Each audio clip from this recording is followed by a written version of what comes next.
काय हो, तुम्ही कधी असा झणझणीत मेथीचा ठेचा बनवला आहे का? नसेल बनवला तर हा व्हिडिओ शेअर आणि सेव्ह करून ठेवा. तसेच तुम्ही कुठून बघताय ते कमेंट्समध्ये नक्की सांगा. त्याकरिता हिरवीगार मेथी घेतली, स्वच्छ निवडून 2-3 पाण्यामध्ये धुवून घेतले.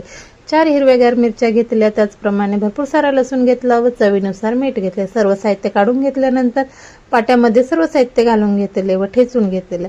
हा ठेचा तुम्ही मिक्सरच्या भांड्यामध्ये सुद्धा करू शकता, पण पाट्यामध्ये केले तर चवीला खूप सुंदर व टेस्टी असं तयार होतो. एकदा नक्की ट्राय करा. नंतर गॅसवर तवा ठेवला. तवा गरम झाल्यानंतर त्यात 1 चमचा तेल घालून घेतले. तेल गरम झाल्यानंतर त्यात तयार केलेला ठेचा घालून घेतला व चांगले अलटीपलटी करून घेतले.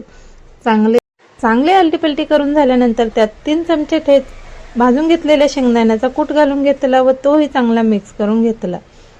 सर्व साहित्य घालून झाल्यानंतर सारखे हलवत राहावे, म्हणजे तळाला लागत नाही. बघा, या पद्धतीने आपला ठेचा तयार होतो. चवीला अतिशय सुंदर, टेस्टी व अगदी झटपट तयार होणारा. भाजीला जर काही नसेल व तुमच्याकडे मेथी असेल, कमी वेळात झटपट काहीतरी बनवायचं असेल तर हा ठेचा एकदा नक्की ट्राय करा. हा ठेचा बनवताना अगदी हलवत राहावे, म्हणजे तळाला लागत नाही. चवीला सुंदर, टेस्टी असा ठेचा तयार होतो. हा ठेचा तुम्ही चपातीसोबत, वरण भातासोबत खाऊ शकता. एकदा जर बनवून खाल्ला तर पुन्हा पुन्हा बनवून खाल असा चविष्ट ठेचा बनतो. बघा, आपला ठेचा तयार. जर असेच झटपट व्हिडिओ बघण्याकरिता अजूनपर्यंत चॅनलला सबस्क्राईब केले नसेल तर सबस्क्राईब करा, लाईक करा, शेअर करा, कमेंट्स करा. पुन्हा भेटू अशाच नवीन व्हिडिओमध्ये. तोपर्यंत काळजी घ्या. बाय.